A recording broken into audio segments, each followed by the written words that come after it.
Para analizar este periodo o esta situación de la ficción televisiva en España en relación con las plataformas VOD o las plataformas de vídeo bajo demanda, es necesario retrotraerse al periodo o al trienio 2015-2017. Un periodo muy concreto que está sacudido por la transformación que existe en el mercado español en esa época, ¿no?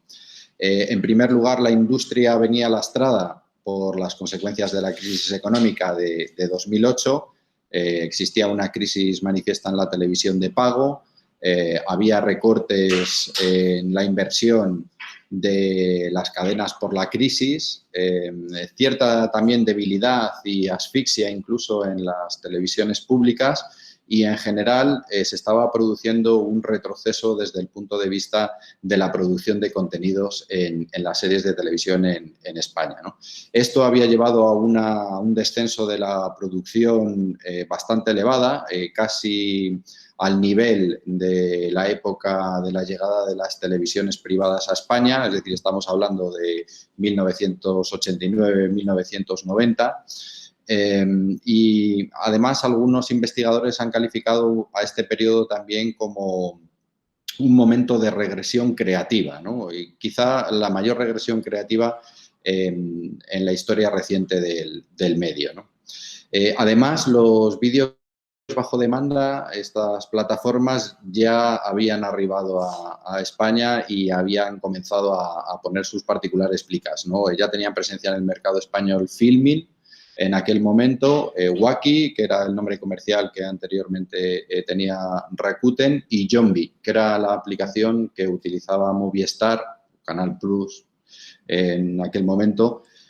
Aunque desde luego estas plataformas se estaban instalando en España, todavía estaban bien lejos de la penetración o de la popularización que luego posteriormente pues tuvieron otras plataformas como Netflix o HBO o Amazon, ¿no? Además, en este periodo, en este trienio concreto, también se produce o se empiezan a cuestionar de alguna manera el sistema tradicional de audiencias, sobre todo precisamente por la exhibición de contenidos que las personas o los suscriptores y suscriptoras pues veían en un momento distinto al que se tomaba la audiencia, ¿no?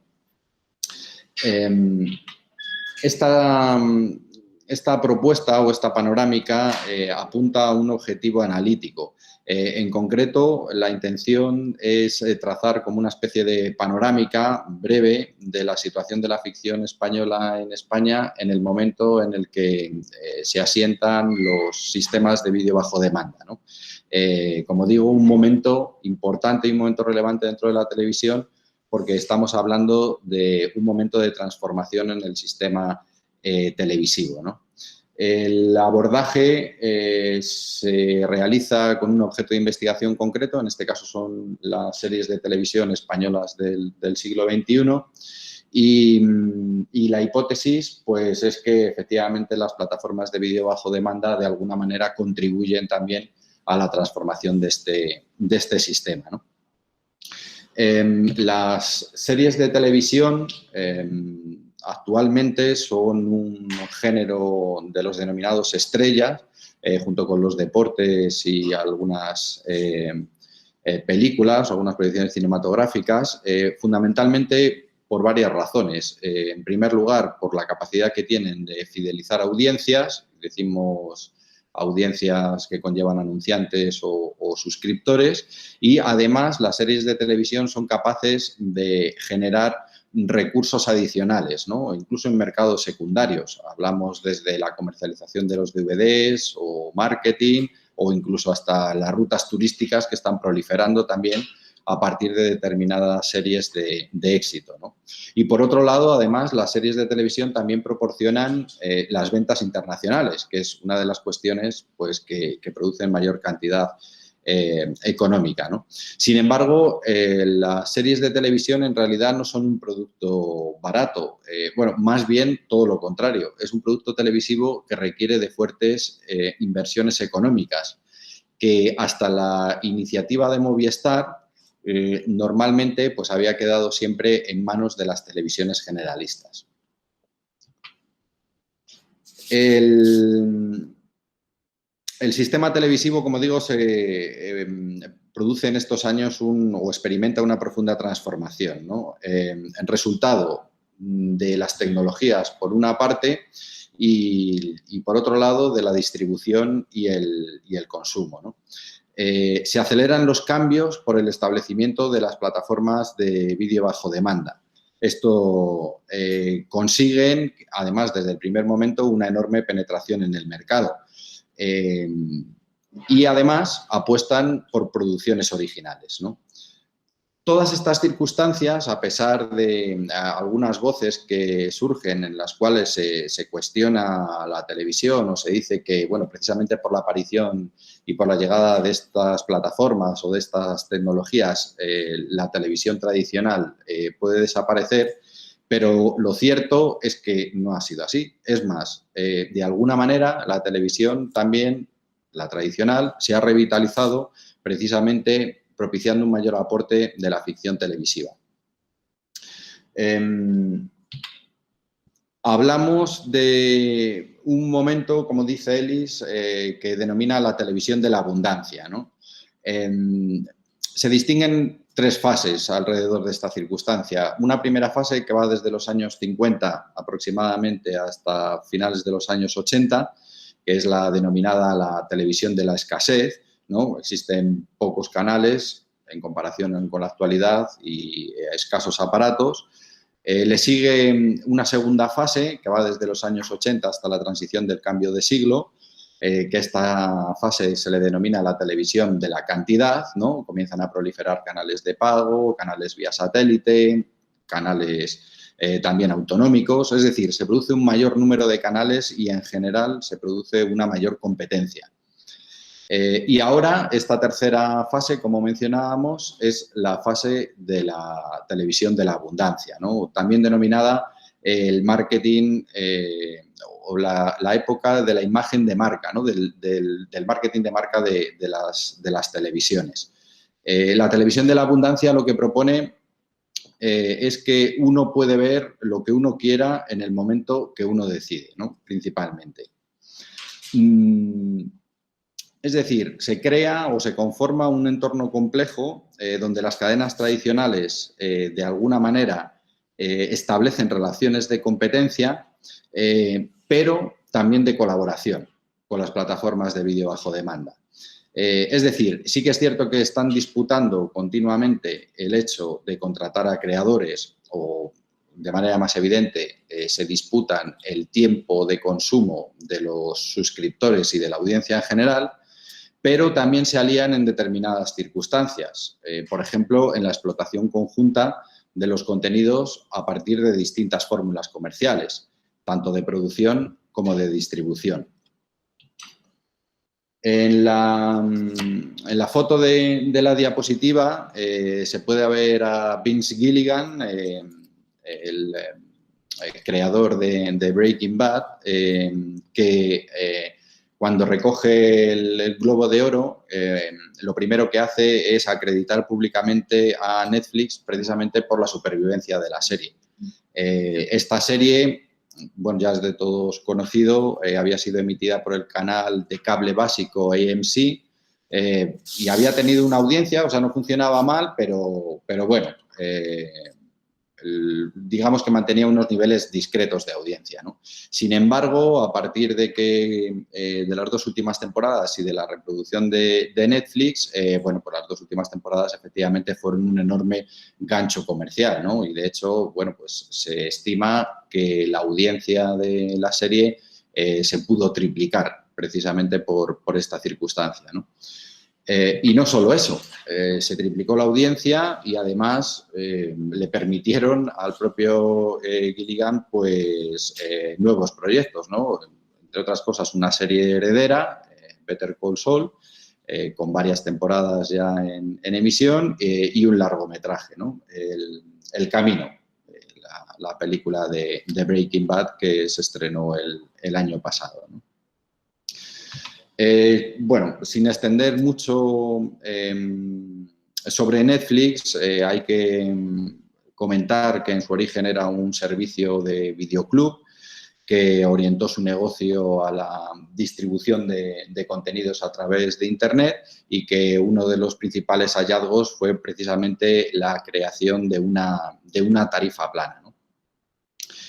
Además, hay tres características, tratando de no repetir contenidos que la semana pasada puso, por ejemplo, Elena Neira en Conocimiento de Todos.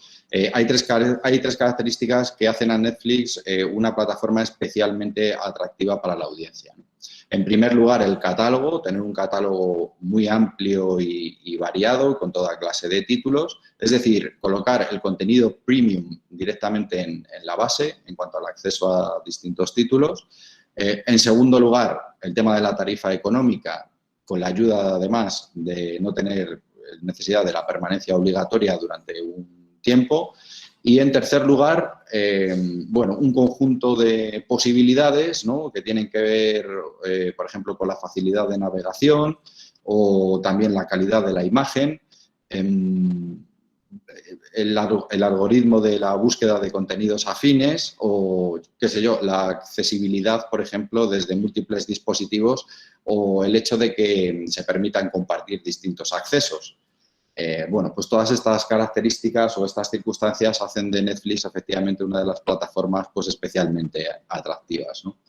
En cualquier caso, esta plataforma ha utilizado de manera intensiva técnicas de minería de datos, fundamentalmente para segmentar a sus clientes y para ofrecer contenidos personalizados.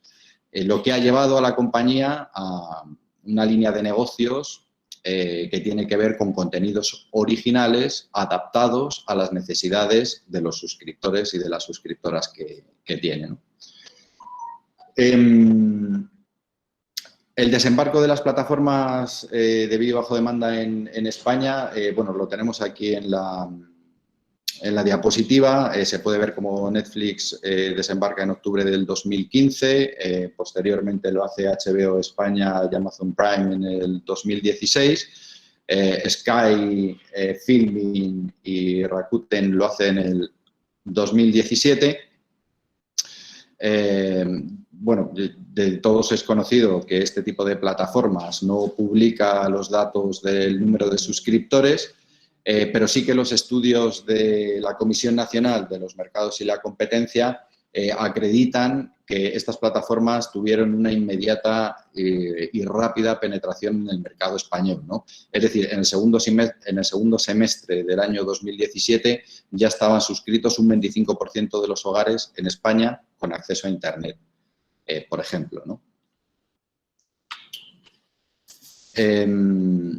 La ficción española, que ha sufrido varios vaivenes, sobre todo, por ejemplo, con la llegada de la televisión privada a España. En ese momento, cuando llegan las primeras televisiones y comienza la primera competencia junto con Televisión Española, que llegan Canal Plus, Telecinco y Antena 3, la ficción se convierte en uno de los principales géneros de audiencia en esa batalla por el espectador español o por la espectadora española, ¿no? Hay que recordar que eso en muchas ocasiones también se olvida, que, por ejemplo, en el año 90 se emite Twin Peaks, una de las series más representativas o que está, digamos, en primera línea por la crítica que la considera como una de las mejores series, ¿no? Y es verdad que aquí en España Twin Peaks tuvo bastante seguimiento, ¿no? Bueno, de hecho, se enfadó un porcentaje alto de telespectadores y telespectadoras porque en la publicidad de los periódicos habitualmente se decía: en este episodio se sabrá quién es el asesino de Laura Palmer. Y como al final la serie no descifraba, digamos, ese enigma, pues la gente llamaba indignada a los teléfonos de Telecinco quejándose, digamos, por publicidad engañosa, ¿no? Pero bueno, más allá de esto, como digo, este fue un año que, por ejemplo, se emitió la serie de Twin Peaks, pero sin embargo, lo más visto en España fue un ciclo cinematográfico en ficción, claro, estamos hablando, lo más visto en España fue un ciclo protagonizado por Paco Martínez Soria en Televisión Española.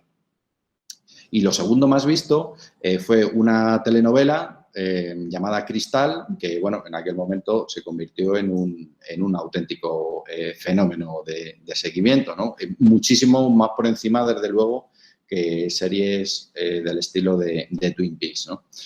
En resumen, las producciones españolas de ficción convocaban a más público que las ficciones estadounidenses.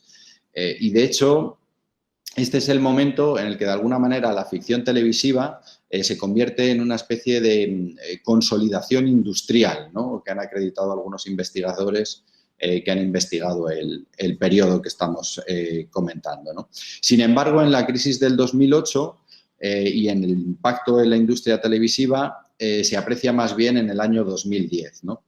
En el anuario de Ovitel, Ovitel es el Observatorio Iberoamericano de Ficción Televisiva. Este observatorio realiza un seguimiento sobre toda la ficción televisiva emitido en todos los países iberoamericanos y no solo incluye series de televisión, sino que además incluye telenovelas y también telefilmes, ¿no? Bueno, pues... No. Bueno, pues en Ovitel se acredita que, por ejemplo, las series de televisión en España pasan de emitirse 46 en 2010 a 30 en el 2013 o a 32 en el 2016. La creación de series de televisión comenzó a poner mayor énfasis entonces, en ese momento, en los procesos de internacionalización y, sobre todo, comenzó a atender a su evolución. ¿Qué significa esto? ¿Qué significa poner mayor énfasis en los procesos de internacionalización? Bueno, pues que la ficción española quiso comenzar a parecerse a la ficción que estaba teniendo éxito y se estaba emitiendo a escala internacional. Es decir, comenzó a renovar, entre otras cosas, por ejemplo, sus técnicas narrativas. Comenzó a renovar la puesta en escena. Se comenzaron a proponer nuevas temáticas. De alguna manera, lo local como referencia de lo global, ¿no? Bueno, en este gráfico podemos ver la oferta de series españolas en el año pasado, en el 2019. Hay ya inicialmente observamos que Movistar y Netflix producen y estrenan entre 3 y 4 series, respectivamente. Bueno, Movistar 3, Netflix 1, es decir, en total 4. Esto en 2017, y en 2018 HBO y Amazon y Netflix, ya entre todos ellos, ya suman más producciones, ¿no? Aquí está.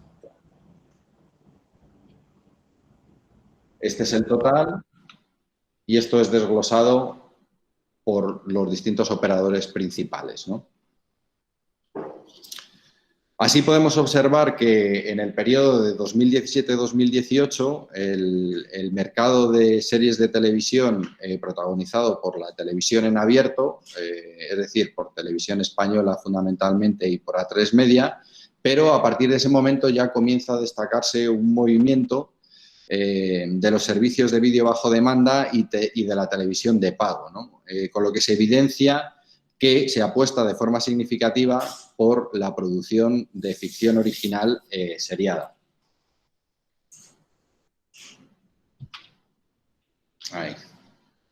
Las cadenas tradicionales generalistas aprovechan la llegada de estas conexiones de banda ancha y de fibra óptica también para tener sus propios servicios bajo demanda. Por ejemplo, el caso de Radio Televisión Española con televisión con a la carta, que es un servicio gratuito sin suscripción, o Antena 3 con A3 Player o Telecinco con Mi Tele, ¿no? Tanto Antena 3 como Telecinco recurren a un sistema mixto, un sistema que efectivamente se aportan unos contenidos con publicidad y otros, sin embargo, el acceso se realiza mediante suscripción. A la vez, han creado plataformas, casi todos estos canales vinculadas con YouTube, pues seguramente para tratar de pescar a toda esa audiencia millennial, ¿no? Como principal estrategia. Sin embargo, y esto es una cosa curiosa, los operadores tradicionales no han potenciado sus propios sistemas de vídeo bajo demanda y más bien han optado por renunciar a la exclusividad de comercializar sus ficciones, ¿no? Por ejemplo, el caso de la serie Velvet es un caso de una serie que se encuentra prácticamente disponible en casi todas las plataformas al mismo tiempo. Los servicios bajo demanda se convierten en muchas ocasiones en una segunda ventana para las series, incluso mientras estas también se encuentran en emisión, como por ejemplo La Casa de Papel, ¿no? Que se emitió en Antena 3 y en Netflix, o Sé quién eres, que se emitió en Telecinco y en HBO, ¿no? También se han dado acuerdos de distribución mucho más amplios. Por ejemplo, Amazon anunció en 2017 acuerdos con, por un lado, Radio Televisión Española, con A3 Media y con Mediaset, para que las series de estos tres operadores o de estos tres canales formaran parte de su catálogo, ¿no? Incluyendo además la distribución de series en Latinoamérica o en Estados Unidos. Así es como se va produciendo la internacionalización del contenido televisivo en general y en España en particular, ¿no? Otro de los acuerdos ha sido en 2019, donde se anunció también, o se conoció, que Movistar y Antena 3 Media se iban a unir para crear ficción televisiva. Aquí no solo series de televisión, parece ser que también incluían algunos proyectos que contemplaban películas, y con la idea de que ambas plataformas lo pudieran vender internacionalmente, ¿no? Las ventajas que tienen las plataformas de vídeo bajo demanda son esencialmente dos. Una, que poseen una posición superior respecto a los costes de producción y distribución, y por otro lado, pues el efecto red que tienen y debido al nivel de suscriptores que poseen, ¿no? Estos servicios ofrecen series de televisión cuyos costes de producción y promoción han sido asumidos o son asumidos directamente por las cadenas generalistas. En lugar de presentarse como competencia, en realidad las plataformas de vídeo bajo demanda se suben al carro de los mercados de la televisión tradicional y de alguna manera comienzan a entrelazar distintas prácticas comerciales. Un caso fue el caso específico de la Casa de Papel, sí, que también conocemos, tenía una audiencia discreta en Antena 3, pero de alguna manera, una vez que entra en el catálogo de Netflix, la catapulta hacia el éxito. O el caso de Merlí, que es todavía más significativo, ¿no? Es una serie de televisión pensada, concebida y emitida para el territorio catalán. Bueno, una serie que tuvo un éxito extraordinario en ese territorio. De hecho, se ha acreditado que, por ejemplo, esta serie aumentó el número de matrículas en las facultades de filosofía de toda Cataluña a raíz del seguimiento de la serie. Bueno, como tiene tanto éxito, posteriormente la compra La Sexta, la compra, la dobla al español y la emite, aunque sin embargo en La Sexta y en el mercado español no cosecha casi ningún resultado de audiencia.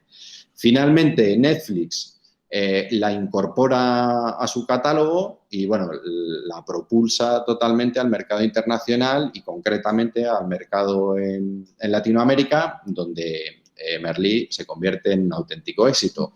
Y Movistar, que también está viendo un poco todo este camino comercial que tiene la serie, pues no duda en contratar a su creador para poder realizar, bueno, pues una segunda serie alrededor de la misma temática, ¿no? Con estas acciones, las plataformas de vídeo bajo demanda, de alguna manera, explotan la imagen de marca de los canales tradicionales de los que adquieren un contenido no exclusivo. Establecen, de alguna forma, una relación simbiótica entre nuevos modelos y modelos tradicionales. Así, los servicios de vídeo bajo demanda ponen en liza estrategias que de alguna manera redundan en la externalización de una parte de la producción de ficción, mientras que las cadenas generalistas también han priorizado una serie de alianzas con estos servicios bajo demanda.